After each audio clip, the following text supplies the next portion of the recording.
Madame, Monsieur, bonjour et bienvenue dans ce 12h45. Voici les titres.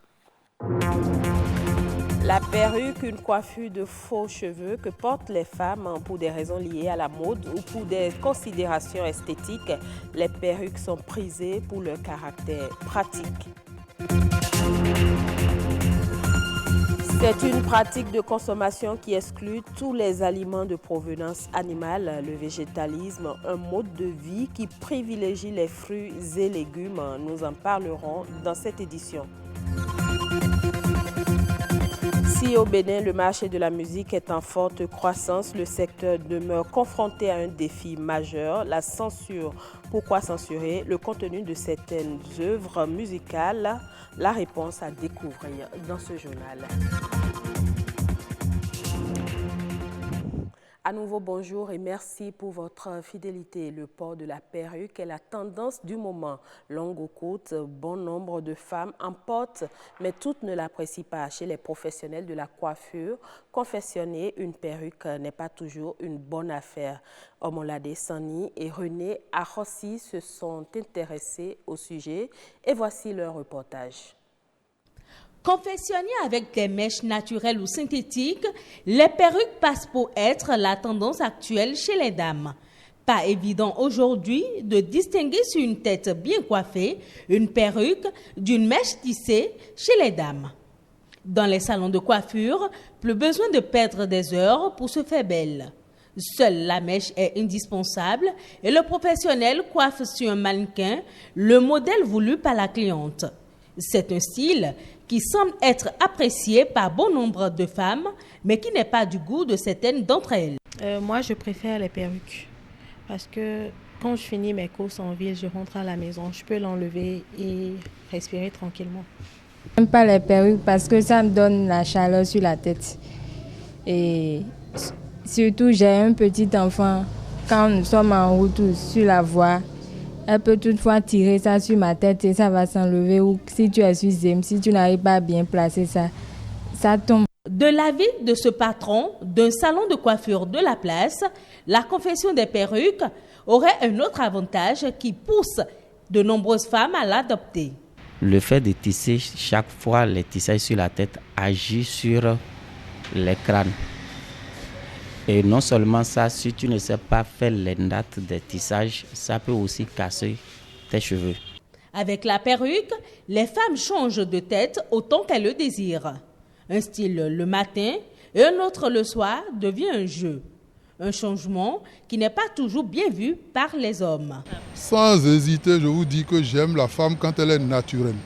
Donc je n'aime pas du tout les perruques et autres artifices qu'on ajoute à la beauté féminine. Ça dérange certains hommes, mais moi particulièrement, ça ne me dérange pas. Parce que si c'est la méthode pour la femme de se sentir à l'aise, moi, ça ne me dérange pas. Si la perruque permet à celles qui l'adoptent et aux professionnels de la coiffure de gagner en temps, le point de vue diverge quant à ce qui concerne leurs intérêts. Parfois, nous sommes au salon, il n'y a pas de clientes, mais les têtes, nous sommes entourés de têtes. Et nous sommes en train de coudre seulement que des perruques. Ça ne nous arrange pas. Donc, on préfère que les dames viennent se coiffer directement. Ça paye bien. Quand c'est confectionné en perruque, ça nous avantage. Pourquoi? Parce que le prix est élevé. D'accord? Là où ça ne nous avantage pas, une fois que la perruque est déjà confectionnée, pour le revoir, ça fait au moins 3, 4, même 5 mois. En effet, l'origine des perruques remonte à des milliers d'années. Encore appelées postiches ou faux toupets, les perruques sont aussi appréciées par certaines personnes pour cacher le calvitie. Elle est aussi fréquemment utilisée par certains hommes pour se faire passer pour des femmes. Le végétalisme est un régime alimentaire basé essentiellement sur les végétaux, à savoir les fruits et légumes. Bien que ce mode d'alimentation ne soit pas nouveau, il a récemment repris de la popularité au Bénin où plusieurs personnes en sont friands. Quel avantage y a-t-il à être végétalien? L'alimentation végétalienne est-elle bonne pour la santé? La réponse à travers ce reportage d'Éléonore Lanouin et Edwige Agosso. C'est un mode d'alimentation qui exclut tout ce qui est dérivé d'essence animale. C'est ce régime alimentaire qu'il a adopté depuis son jeune âge.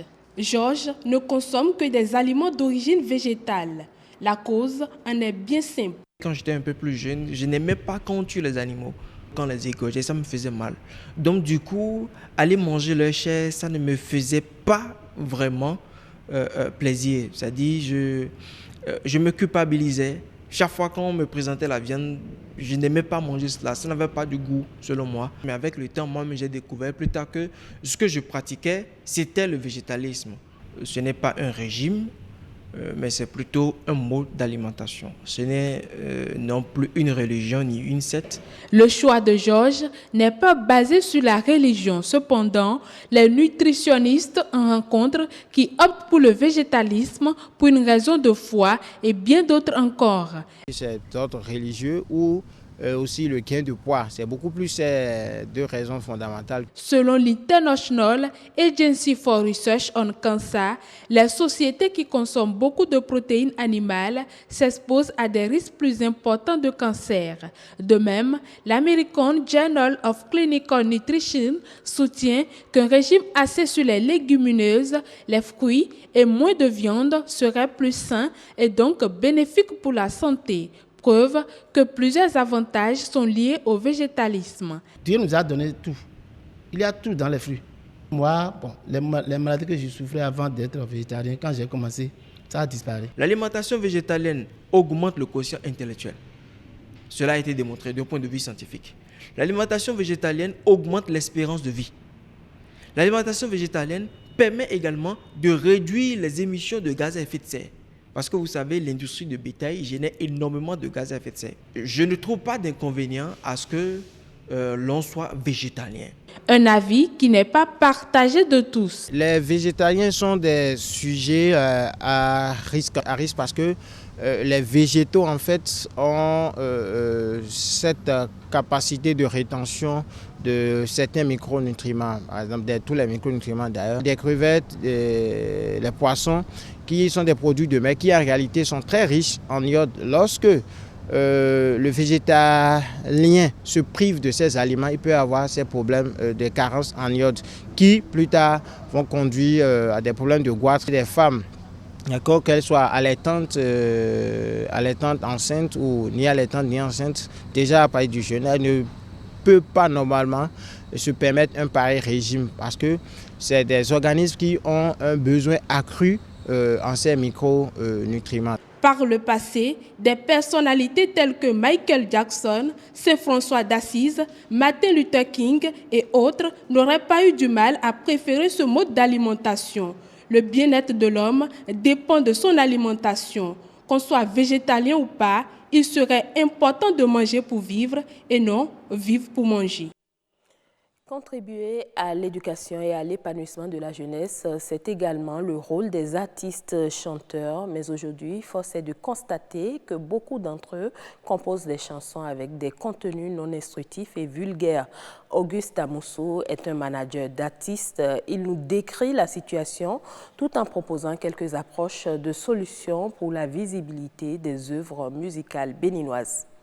La censure, c'est l'interdiction de diffusion publique d'une œuvre musicale. Ça varie selon les pays, ça varie selon les télévisions, selon le contenu, les thématiques à développer. Si le producteur a opté pour que l'artiste n'apporte que sa voix pour de la dépravation afin qu'il puisse trouver son compte, personne ne peut empêcher parce que le producteur sait déjà où vendre ces genres de produits. Composer une chanson, c'est thèse, antithèse et synthèse. C'est comme un sujet de rédaction que vous développez. Mais vous pouvez peut-être parler du sexe, l'importance. Mais quand vous allez trop dans le sexe, ce que ça donne, et qu'à partir d'un certain moment, les maladies que cela peut causer. Si quelqu'un qui chante comme ça le sexe est accepté d'office, parce qu'on a un contenu. Mais dès que vous venez et que vous ne parlez que du côté dépravation et des côtés où vous pouvez choquer, ça gêne l'éducation. Que ces artistes-là choisissent le côté élégant de ces mots qui choquent, les développer et surtout penser à l'éducation. Ne pas choquer les sensibilités, de ne pas oublier que les enfants sont les relèves de demain et il faut quand même les éduquer et ne pas leur permettre d'aller vers une certaine dépravation. pour se faire davantage aimer. Parce que ceux qui choquent n'ont pas tout le monde avec eux, ils ont peut-être une partie des populations avec eux. Actualité hors de nos frontières, au Sénégal, les acteurs du secteur de la pharmacie saluent la décision des chefs d'État de criminaliser la vente de faux médicaments. L'Ordre national des pharmaciens du Sénégal a un projet pour freiner, voire stopper le fléau des faux médicaments. Les détails dans ce reportage de Saliou Sek. À la pharmacie nationale d'approvisionnement, les engins tournent à plein régime.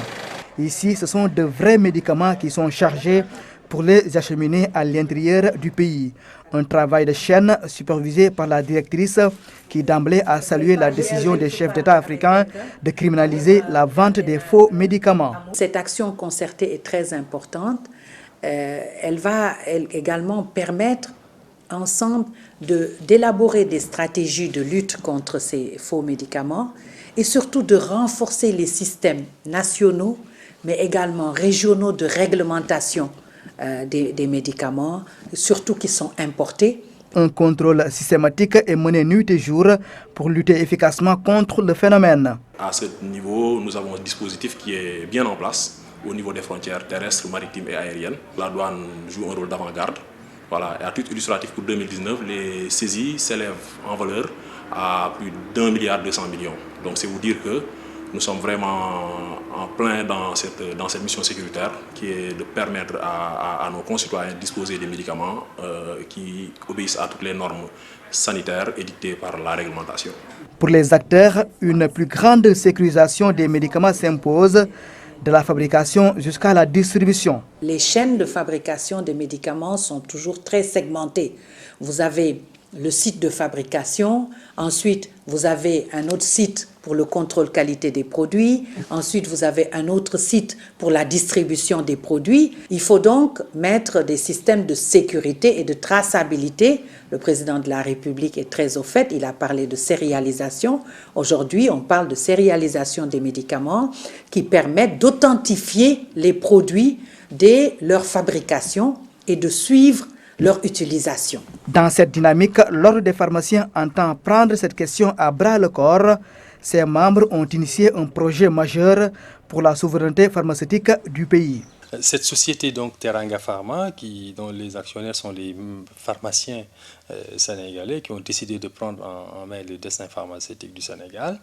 Et ces activités de production vont démarrer donc en fin février, début mars 2020. Avec ce projet, nous allons assurer l'ensemble de la chaîne pharmaceutique. Parce qu'aujourd'hui, nous importons énormément de médicaments. Plus de 90% des produits sont importés. Nous pensons que d'ici 10 ans, nous allons inverser la tendance. Avec la volonté des chefs d'État et les initiatives du secteur privé, les faux médicaments devraient normalement bientôt sortir du circuit. Et voilà qui met un thème à cette édition. Merci à vous tous de l'avoir suivi. Je vous retrouve à 19h45 pour le prochain rendez-vous de l'information sur BB24.